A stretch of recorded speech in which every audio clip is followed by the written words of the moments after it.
There is a book that was read by Jesus, quoted by the apostles, revered by the earliest Christians, found among the Dead Sea Scrolls, and then systematically, deliberately, and permanently removed from the Bible. Not lost, not forgotten, removed. The Book of Enoch. One of the oldest religious texts ever discovered, a book that claims to be the direct testimony of the seventh man from Adam, a man the Bible describes as someone who walked with God so closely that he never died.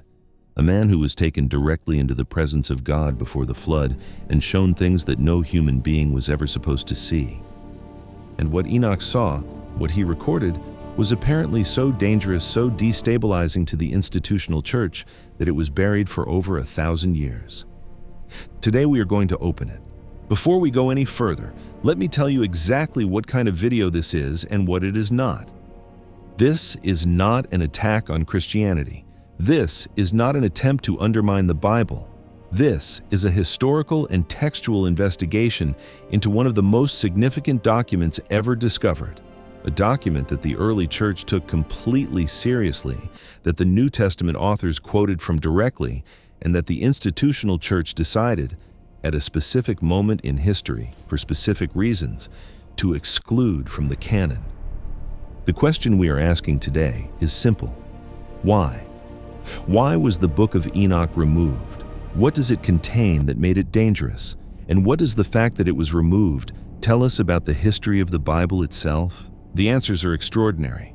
And the people who have read the Book of Enoch, really read it carefully and in its entirety, consistently say the same thing. It changes how you read Genesis. It changes how you read the New Testament, and it changes how you understand the end times. Let's find out why. Part 1. Who was Enoch? To understand why the Book of Enoch matters, we first have to understand who Enoch was, because he is one of the most mysterious figures in the entire Bible, and most people know almost nothing about him. Genesis 5. The genealogy from Adam to Noah. It reads like a list.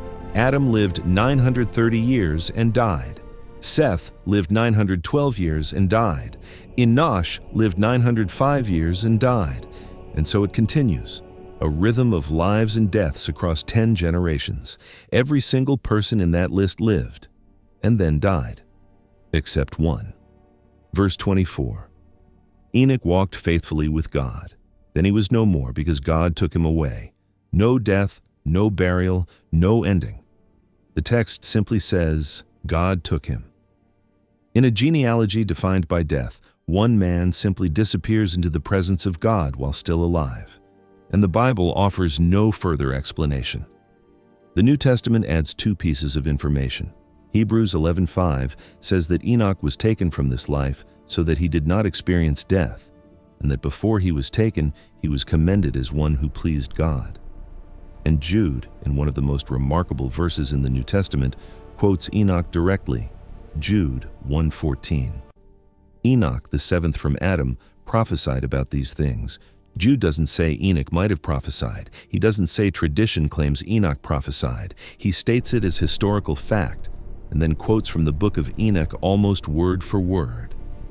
The New Testament author of Jude considered the Book of Enoch authoritative enough to cite as prophecy. So who was this man? The Book of Enoch itself gives us the answer in extraordinary detail.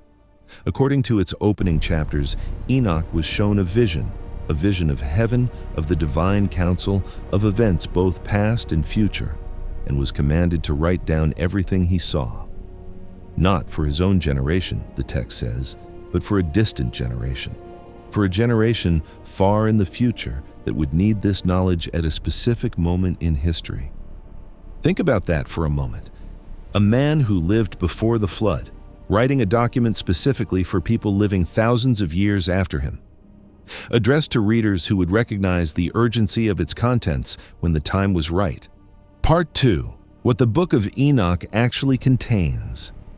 Most people who have heard of the Book of Enoch have a vague sense that it is about angels and giants. That is true. But it is a dramatic understatement of what the book actually contains.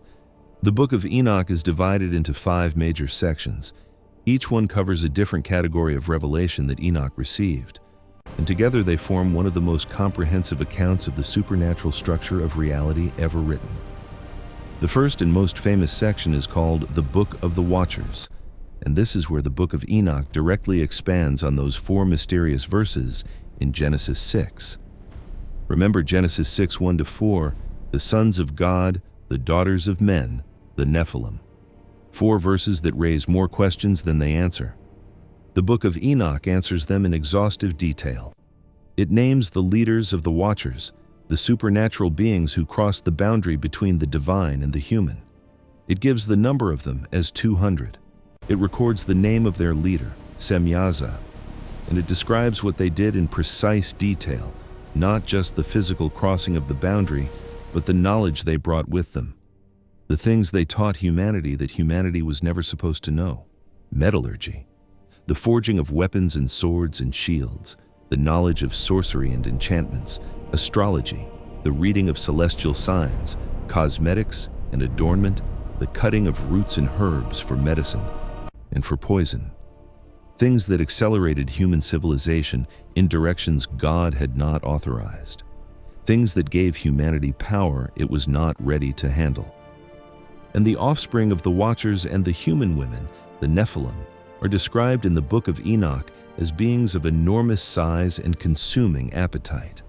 They consumed everything the human population produced, and when the human food ran out, they turned to consuming humanity itself. This is the context that Genesis 6 gives in 4 verses. The Book of Enoch gives it in 5 full chapters. And it explains something that Genesis leaves unclear: why God sent the flood. Not simply because humanity was wicked, but because the contamination of the human bloodline by the Watchers had reached a point where only a complete reset could preserve the line through which the promised Redeemer would eventually come. The second major section of the Book of Enoch is called the Book of Parables, and this is where it becomes extraordinarily interesting for New Testament scholars. Because in the Book of Parables, Enoch is shown a figure he calls the Son of Man, a heavenly being who pre-exists creation, who will judge the living and the dead, who will sit on a throne of glory, who the righteous will worship for all eternity. This language, the Son of Man, is the exact title Jesus uses most frequently to describe himself in the Gospels: Matthew 24, Mark 13, and Luke 21. Jesus calls himself the Son of Man over 80 times in the 4 Gospels, and the imagery he uses, the Son of Man coming on the clouds of heaven, sitting at the right hand of power, mirrors the Book of Enoch almost precisely. Was Jesus quoting Enoch? The scholars debate it, but the connection is unmistakable. The earliest readers of the Gospels, people who knew the Book of Enoch well, would have heard Jesus' words and immediately understood the reference. He was presenting himself as the fulfillment of Enoch's Son of Man prophecy. The third major section covers the movements of the sun, the moon, and the stars, an ancient astronomical calendar that predates any known scientific text. The fourth section contains dream visions, including a remarkable symbolic retelling of the entire history of Israel from Abraham to the Maccabean period.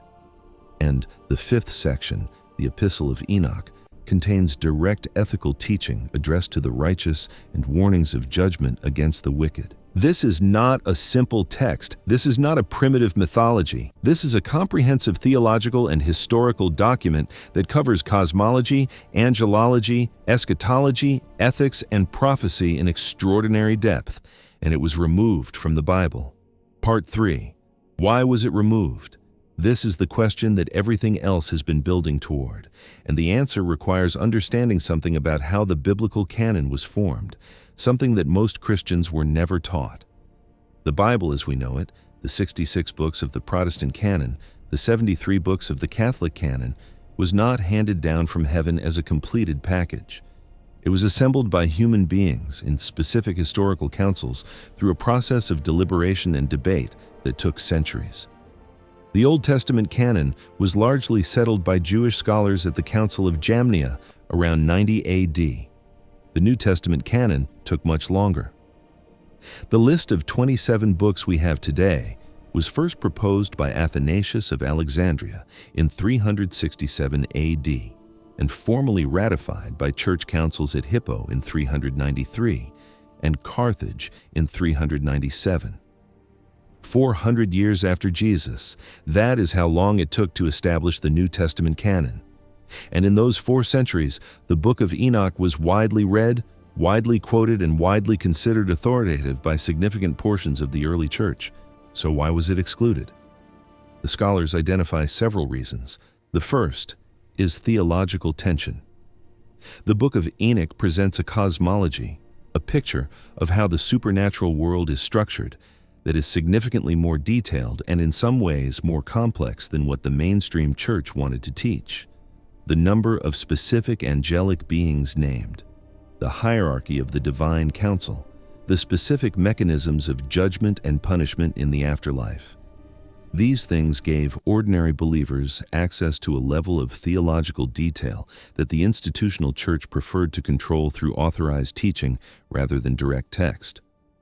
The second reason is the watcher problem. The Book of Enoch's account of the sons of God in Genesis 6 is explicit and specific. These were supernatural beings who physically descended to earth and had physical children with human women. By the 3rd and 4th centuries, the mainstream church had begun to prefer the interpretation that the sons of God in Genesis 6 were simply the righteous descendants of Seth, human men, not angels. The Book of Enoch made that interpretation impossible to sustain. It was simply too specific, too detailed, too clear. Excluding the book made it easier to teach the safer, less cosmologically complex interpretation. The third reason is political. The Book of Enoch contains extraordinarily strong condemnations of the wealthy and the powerful. In language that would not be out of place in a revolutionary manifesto, it describes the judgment awaiting those who accumulate wealth through the exploitation of others.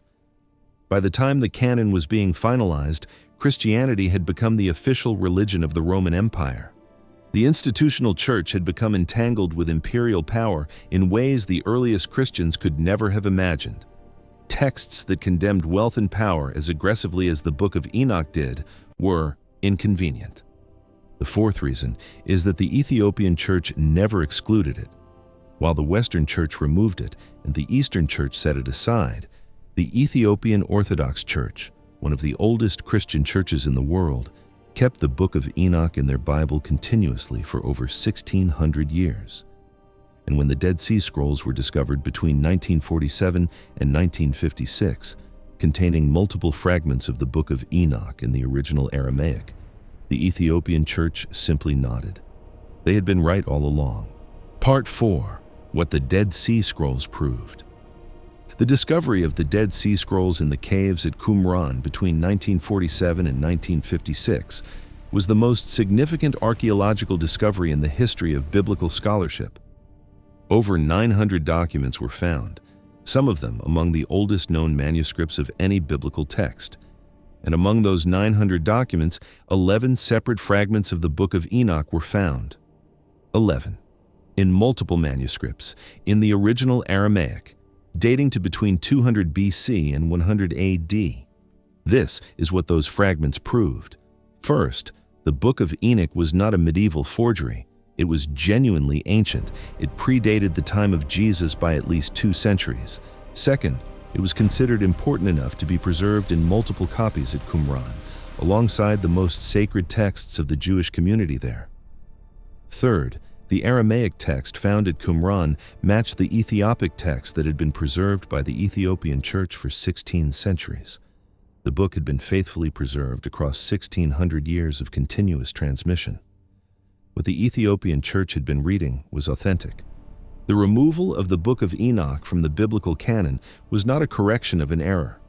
It was a deliberate institutional decision to exclude a text that was genuinely ancient, genuinely preserved, genuinely quoted in the New Testament, and genuinely inconvenient. Part 5. Why it matters now. You might be wondering why any of this matters today. It matters for 3 reasons. First, it matters for understanding Genesis 6. The 4 verses about the sons of God and the Nephilim have confused and divided biblical scholars for centuries, precisely because they are so compressed. The Book of Enoch is the commentary that makes those 4 verses comprehensible. Reading Genesis 6 without the Book of Enoch is like reading a headline without the article. Second, it matters for understanding Jesus. If Jesus and his first followers were steeped in the language and imagery of the Book of Enoch, if the title Son of Man that Jesus used 80 times in the Gospels was a deliberate reference to Enoch's heavenly figure, then we are missing a layer of meaning in the Gospels that the original audience would have fully understood. The Book of Enoch is part of the interpretive context of the New Testament. Third, it matters for understanding the end times. The book describes the judgment of the watchers, the release of beings who have been imprisoned since before the flood, the arrival of the Son of Man to judge the living and the dead, a sequence of events that mirrors the end-time sequence in Revelation with a precision that cannot be coincidental.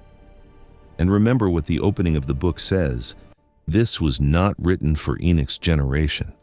It was written for a distant generation that would need this knowledge at a specific moment in history. The people who read the Book of Enoch seriously do not dismiss it as mythology. They recognize it as a document that was in circulation during the time of Jesus, that shaped the language of the New Testament, that was preserved by the oldest continuous Christian community on earth, and that was confirmed as ancient and authentic by the most significant archaeological discovery of the 20th century. It was not removed because it was false. It was removed because it was powerful. There is something deeply significant about the moment in history when a hidden thing becomes visible again. The Dead Sea Scrolls were hidden in those caves at Qumran for nearly 2,000 years. The Ethiopian Church preserved the Book of Enoch through 16 centuries when the rest of the Christian world had set it aside. And now, in the same generation that is watching the signs Jesus described in Matthew 24 converge in real time, this book has come back into circulation. Maybe that is exactly what Enoch intended. He said he wrote it for a distant generation, a generation that would be living in a specific moment of history, a generation that would need to understand what happened before the flood in order to understand what was happening in their own time. The Book of Enoch is not forbidden anymore, but it is still extraordinary, and the people who read it carefully never see the Bible the same way again.